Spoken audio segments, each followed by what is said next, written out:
Udah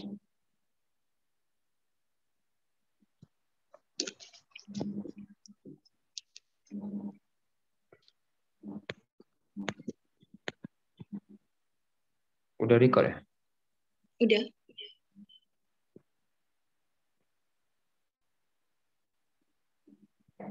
Assalamualaikum warahmatullahi wabarakatuh. Salam sejahtera bagi kita semua. Perkenalkan, kami dari kelompok 8 beranggotakan 4 orang, yaitu saya Eva Setiawan dan 3 orang rekan saya yang bernama Septia Amelia Putri, Sofia Wardani, dan Mose Dayan Manur. Pada kesempatan kali ini, kami akan mempresentasikan hasil kerja kami yang berjudul Perdesaan dan Pembangunan. Baiklah, langsung saja ke inti pembahasan. Yang pertama akan dibacakan oleh Setia Amelia. Peranan sektor pertanian dalam pembangunan daerah pedesaan. Pengertian pedesaan adalah suatu kesatuan hukum di mana bertempat tinggal suatu masyarakat pemerintahan tersendiri. Atau desa merupakan perwujudan atau kesatuan geografi, sosial, ekonomi, politik, dan kultur yang terdapat di tempat itu, dalam hubungan dan pengaruhnya secara timbal balik dengan daerah lain. Kehidupan masyarakat pedesaan dicirikan oleh kegiatan yang pada umumnya bercorak agraris. Tipologi adalah penciri-ciri atau karakteristik dominan dari suatu objek. Berikut beberapa poin tipologi pedesaan. Yang pertama, sebagian besar wilayahnya digunakan untuk pertanian. Sebagian besar penduduknya bermata pencaharian sebagai petani atau nelayan. Yang ketiga, identik dengan kemiskinan, keterbelakangan, dan kebodohan. Yang keempat, pertanian, budaya, dan kelembagaannya bercorak tradisional. Dan yang terakhir, lemah fasilitas pendukungnya.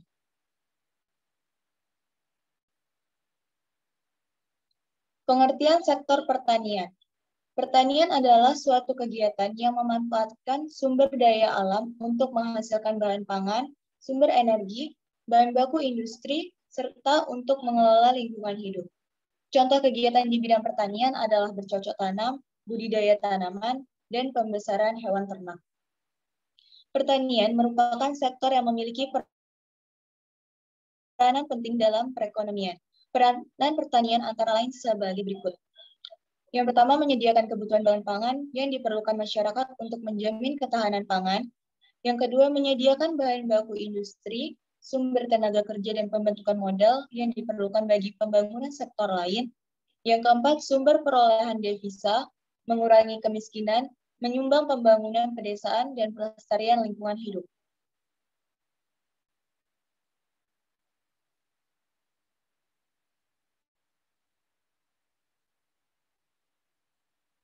Manfaat sektor pertanian.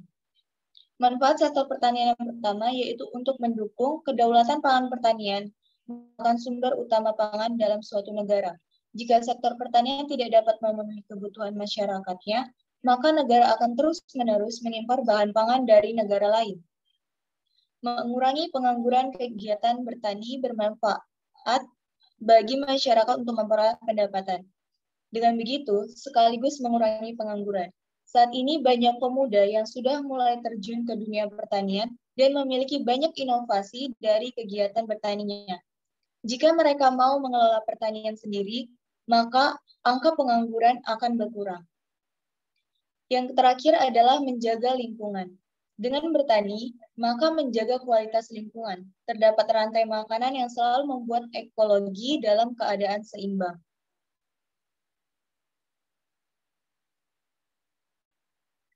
Peranan sektor pertanian. Yang pertama, pentingnya pertanian di dalam pertumbuhan sebuah ekonomi yang didominasi oleh sektor pertanian.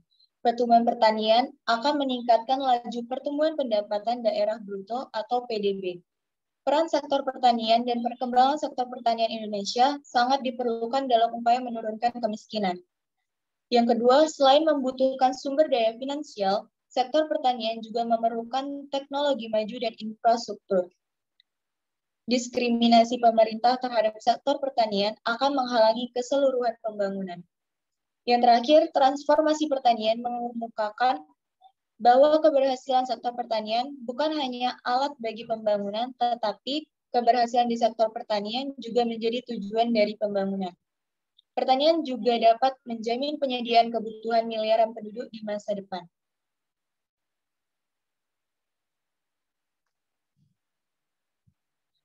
Peranan sektor pertanian dalam pembangunan daerah pedesaan. Pembangunan pedesaan dan pertanian merupakan satu kesatuan yang tidak bisa terpisahkan. Pertanian merupakan komponen utama yang menopang kehidupan pedesaan di Indonesia. Sektor pertanian memiliki peranan yang besar dalam perekonomian, terutama di tahap-tahap awal pembangunan. Sektor pertanian yang tumbuh cepat akan mampu meningkatkan pendapatan dan kesejahteraan penduduk di pedesaan, yang pada gilirannya dapat meningkatkan permintaan terhadap barang dan jasa yang dihasilkan oleh sektor non-pertanian. Pemerintah pusat, pemerintah daerah maupun pemerintah desa sangat berperan penting dalam upaya pembangunan desa. Pemerintah menyediakan sarana dan prasarana untuk menjalankan program-program yang telah disediakan untuk mengembangkan pedesaan ke arah yang lebih baik. Secara umum, sarana dan prasarana adalah alat penunjang keberhasilan suatu proses upaya yang dilakukan di dalam pelayanan publik.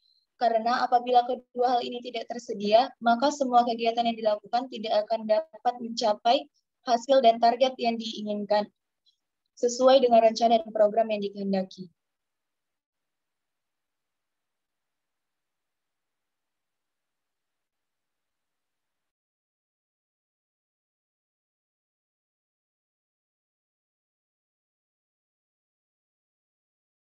Dilanjutkan oleh Sofia Wardani. Baik, saya akan melanjutkan selanjutnya, yaitu pertumbuhan sektor pertanian pada masa lalu dan tantangan masa kini. Perkembangan pertanian di Indonesia. Nah, pada zaman dulu, pertanian di Indonesia itu masih berpindah-pindah. Pada zaman dahulu itu sistem pertanian pada zaman dahulu menggunakan sistem perladangan, yaitu di mana sistem ini bercocok tanam yang berpindah-pindah dari satu ladang ke ladang yang lain. Kemudian sistem pertaniannya masih tradisional. Dalam penerapannya masih menggunakan pupuk organik dan tidak menggunakan pupuk kimia dan pestisida. Selanjutnya, sistem pertanian konvensional. Revolusi hijau merupakan salah satu perkembangan pertanian konvensional. Nah, kemudian berkembang menjadi pertanian berkelanjutan yang berbasis agroekologi. Prospek pertanian di Indonesia. Pada tahun 2017 lalu misalnya, berdasarkan data BPS, pertumbuhan pertanian Indonesia bisa dibilang cukup bagus pada angka 6,9% di tengah ketidakpastian ekonomi global. Pertanian Indonesia juga mampu mengekspor beberapa komoditas utama, antara lain rempah-rempah, kopi, coklat, dan tembakau. Pada tahun 2014, sumbangan sektor pertanian terhadap PDB adalah sekitar 13,38%. Sama dengan sumbangan sektor perdagangan besar dan eceran, reparasi mobil dan sepeda motor. Lalu pada tahun 2004, peran sektor pertanian dalam menyerap tenaga kerja sekitar 45%, menurun menjadi 34% pada tahun 2014. Walaupun demikian, sektor pertanian masih merupakan sektor terbesar dalam menyerap tenaga kerja pada tahun 2014. Kontribusi sektor pertanian terhadap perekonomian menurun tajam dari sebesar 56,3% pada tahun 1962 menjadi hanya 14,7% pada tahun 2011. Bahkan sempat turun pada level 13% pada tahun 2005 dan 2006. Pada periode yang sama, sektor industri, manufaktur dan non-manufaktur mengalami peningkatan yang cukup berarti, dari sebesar 11,9% menjadi 47,2% dari total PDB. Sementara kontribusi sektor jasa berfluktuatif pada level sekitar 30-40%. Kontribusi sektor industri manufaktur tumbuh dari level di bawah 10% pada tahun 1962 menjadi 29,1% pada tahun 2001. Namun mengalami kecenderungan stagnasi pada periode selanjutnya. Sektor industri non-manufaktur terdiri atas pertambangan, termasuk migas, konstruksi, listrik, gas, dan air bersih. Migas menjadi pemeran utama dalam komponen pertumbuhan ekonomi dalam rentang tahun 1970-an dan 1980-an. Selanjutnya yaitu tantangan yang dihadapi. Secara umum ada 3 tantangan yang dihadapi dari sektor pertanian ini, yaitu yang pertama, keterbatasan pemilik lahan. Sempitnya penguasaan lahan ini mengakibatkan ruang kerja petani untuk memanfaatkan lahannya menjadi terbatas, terutama bagi petani sawah. Tingginya jumlah petani gurem tidak diimbangi dengan luas lahan yang sesuai, justru menyebabkan produktivitas menjadi rendah. Yang kedua, perubahan iklim. Perubahan iklim yang tidak menentu ini berimbas pada produksi beras nasional, mengganggu saat musim penghujan. Dampak selanjutnya adalah pemerintah terpaksa mengimpor beras ke negara tetangga, seperti Thailand dan Vietnam. Impor beras yang terus-menerus akan mengancam petani lokal, terutama petani gurem. Yang ketiga yaitu harga pangan global. Menurut pengamat pertanian dan dari Universitas Nusa Cendana, Kupang Letara-Felevis, ada 7 tantangan terbesar dalam pembangunan sektor pertanian, yaitu yang pertama, menurunnya sumber-sumber air untuk kepentingan pertanian. Yang kedua, konversi lahan yang tidak terkendali. Yang ketiga, lemahnya program peningkatan kompetensi para petani dan penyuluh serta pengembangan kelembagaan petani. Yang keempat, terjadi pola deagrarianisasi dalam kebijakan pembangunan nasional. Misalnya, kontribusi sektor pertanian terhadap PDRB tidak digunakan untuk pembangunan sektor pertanian, tetapi lebih banyak digunakan untuk sektor non-pertanian. Selanjutnya yang kelima yaitu kebijakan nasional untuk pelestarian dan pengembangan plasmanuta yang menjadi ciri khas tanaman masing-masing wilayah belum signifikan sehingga banyak potensi lokal yang hilang. Yang keenam, sinkronisasi sektor pertanian dan pariwisata yang dilakukan pemerintah masih belum terjalin dengan baik. Yang ketujuh, belum ada keseragaman data tentang persediaan beras atau pangan sehingga terjadi perbedaan dan menimbulkan perdebatan antara Kementan, Kemendak, dan Bulog. Selanjutnya yaitu struktur sistem agraria di negara sedang berkembang. Termasuk yang pertama yaitu pengertian struktur agraria. Struktur agraria merupakan sistem pemilikan, penguasaan, dan pemanfaatan lahan pada suatu wilayah tertentu. Struktur agraria pada dasarnya menunjuk pada hubungan antar berbagai status sosial menurut penguasaan sumber-sumber agraria. Hubungan tersebut dapat berupa pemilik dengan pemilik, pemilik dengan pembagi hasil, dan pemilik dengan penyewa. Contoh yang menggambarkan adanya perbedaan akses individu terhadap sumber agraria yaitu adanya sistem maro, martelu, merapat, dan bahkan berlima. Sistem ini merupakan sistem bagi hasil.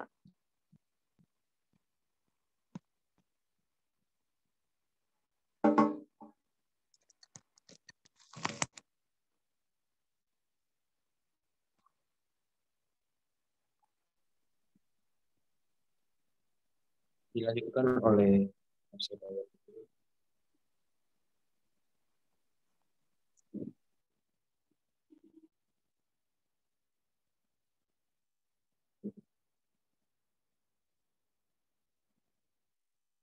Lancenur, struktur agrarian, negara sedang berkembang. Dalam teori Birdal, kepemilikan lahan di negara sedang berkembang dipengaruhi oleh 3 faktor. Pertama, faktor penjajah. Dengan membuat undang-undang pertahanan tentang hak kepemilikan lahan individu.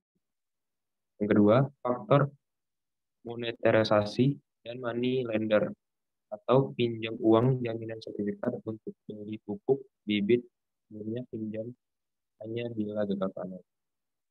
Bila tidak bisa bayar hutang, maka lahan disita atau dijual ke tuan tanah.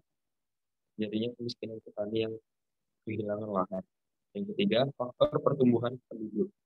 Fragmentasi lahan yang makin sempit.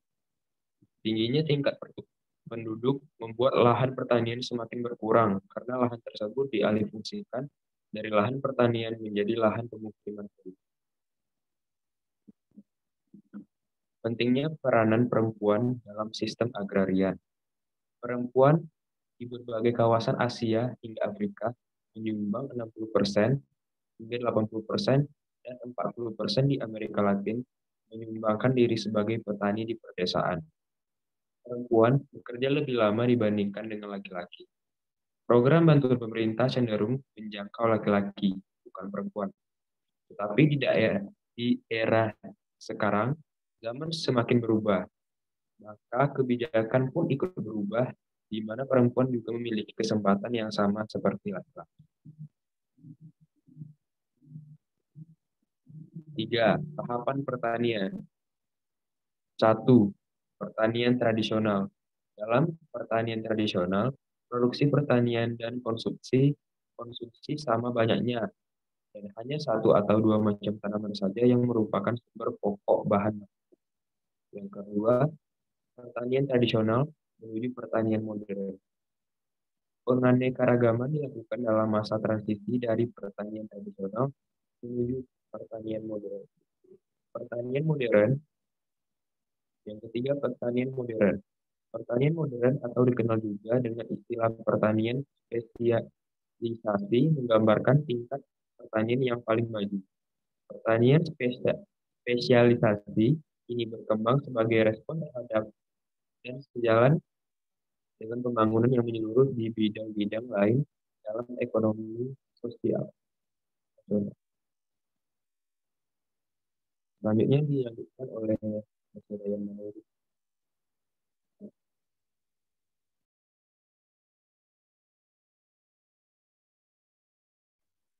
Transisi dari pola pertanian subsistem ke pola pertanian komersil yang terapresiasi. Transformasi pertanian. Setiap negara yang mencoba mengubah pola pertanian tradisional harus menyadari upaya untuk menyesuaikan struktur pertanian dalam rangka memenuhi tuntutan atau bahan pangan yang semakin tinggi. Itu juga meliputi perubahan-perubahan yang mempengaruhi struktur sosial, politik, dan kelembagaan masyarakat pedesaan. Tanpa perubahan-perubahan tersebut, pembangunan pertanian tidak akan berjalan lancar.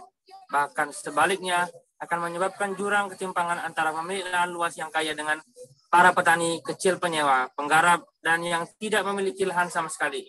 Penyebab semakin memburuknya kinerja pertanian di negara berkembang adalah karena banyak negara berkembang yang memiliki daerah pertanian yang cukup luas, namun tidak bisa memanfaatkan kelebihan luas pertanian yang mereka miliki. Tahap-tahap pembangunan pertanian. Yang pertama, tahap tradisional yaitu subsisten. Dalam pertanian tradisional, produksi pertanian dan konsumsi sama banyaknya dan hanya 1 atau 2 macam tanaman saja, biasanya jagung dan padi, yang merupakan sumber pokok bahan makanan. Produktivitas rendah karena hanya menggunakan peralatan yang sangat sederhana. Penanaman dan penggunaan modal sangat sedikit sekali. Sedangkan tanah dan tenaga kerja merupakan faktor produksi yang sangat dominan. Pada pola pertanian subsisten ini mengandung banyak risiko serta ketidakpastian. Para petani merasa enggan untuk pindah dari teknologi tradisional ke sistem baru yang akan menjamin hasil produksi lebih tinggi.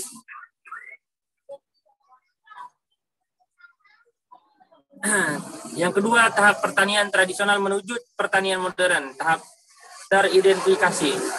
Pola pertanian terdiversifikasi merupakan tahap perantara yang harus dilalui dalam proses transisi dari pola produksi pertanian subsisten menjadi produksi pertanian yang terspesialisasi. Pada tahap ini, tanaman pokok tidak mendominasi hasil pertanian karena sudah banyak jenis tanaman perdagangan yang ditanam. Di samping itu, petani juga memiliki pekerjaan sampingan seperti beternak. Ini akan menambah penghasilan petani.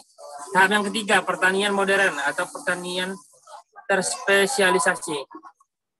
Pertanian terspesialisasi merupakan tahap akhir dan bentuk yang paling maju dari unit usaha pertanian. Ini adalah tipe pertanian yang pada umumnya diterapkan di negara maju. Pertanian spesialisasi ini berkembang sebagai respon terhadap pembangunan yang menyeluruh di bidang-bidang lain dalam ekonomi nasional.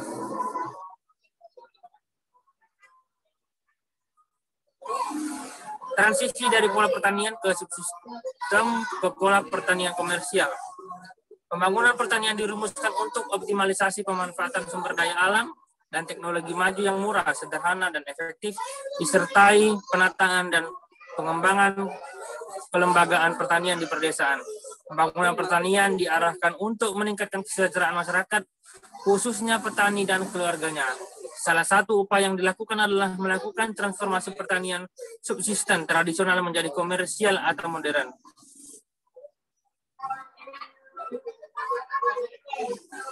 Transisi dari pola pertanian subsisten ke pola pertanian komersial. Kegiatan atau cara yang dapat dilakukan untuk mengubah pertanian subsisten menjadi komersial adalah meliputi 1. Peningkatan perilaku, pengetahuan sikap dan keterampilan petani terhadap teknologi baru atau inovasi yang diintroduksi. Kedua, penyediaan bantuan atau subsidi agroinput atau sarana produksi pertanian. Ketiga, dukungan modal usaha tani. Yang keempat, penyediaan teknologi yang senantiasa berubah. Yang kelima, perbaikan kelembagaan petani. Yang keenam, penyediaan prasarana transportasi. Dan yang terakhir, penyediaan pasar produk pertanian.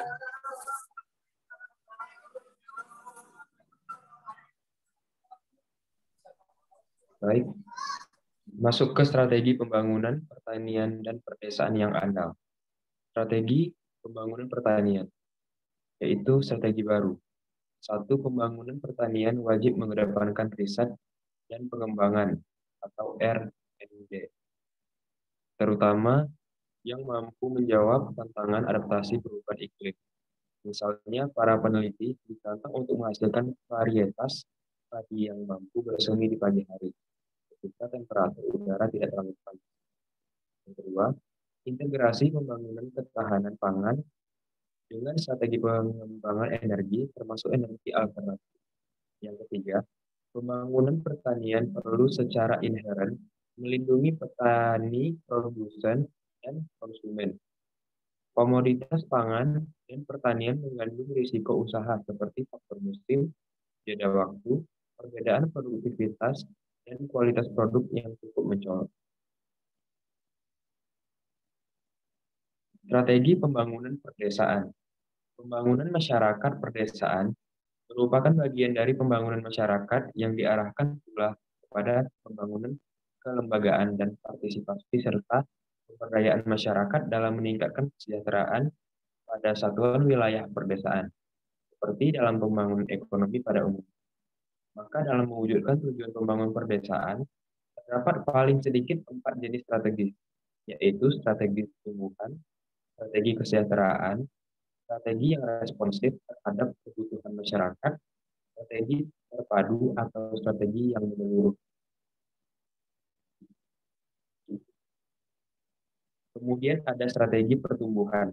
Strategi pertumbuhan umumnya dimaksudkan untuk mencapai peningkatan secara cepat dalam nilai ekonomis melalui peningkatan pendapatan per kapita, produksi dan produktivitas sektor pertanian, permodalan, kecepatan kerja, dan peningkatan kemampuan partisipasi masyarakat pedesaan. Selanjutnya, strategi kesejahteraan. Strategi kesejahteraan pada dasarnya dimaksudkan untuk memperbaiki taraf hidup atau kesejahteraan penduduk pedesaan melalui pelayanan dan peningkatan program-program pembangunan sosial yang berskala besar atau nasional, seperti peningkatan pendidikan, perbaikan kesehatan dan gizi, penanggulangan urbanisasi, perbaikan pemukiman penduduk, pembangunan fasilitas transportasi, penyediaan sarana dan sarana sosial lainnya. Selanjutnya ada strategi responsif terhadap kebutuhan masyarakat. Strategi ini merupakan reaksi terhadap strategi kesejahteraan yang dimaksudkan untuk menggapai kebutuhan-kebutuhan masyarakat dan pembangunan yang dirumuskan oleh masyarakat sendiri. Mungkin saja dengan bantuan pihak luar untuk memperlancar usaha sendiri melalui pengadaan teknologi dan tersedianya sumber-sumber daya yang sesuai kebutuhan di perdesaan. Strategi terpadu dan menyeluruh. Strategi terpadu dan menyeluruh ini ingin mencapai tujuan-tujuan yang menyangkut kelangsungan pertumbuhan, kebersamaan, kesejahteraan, dan partisipasi aktif masyarakat secara simultan dalam proses pembangunan perdesaan. Baik, sekian dari kelompok 8. Lebih dan kurang, kami mohon maaf. Wassalamualaikum warahmatullahi wabarakatuh.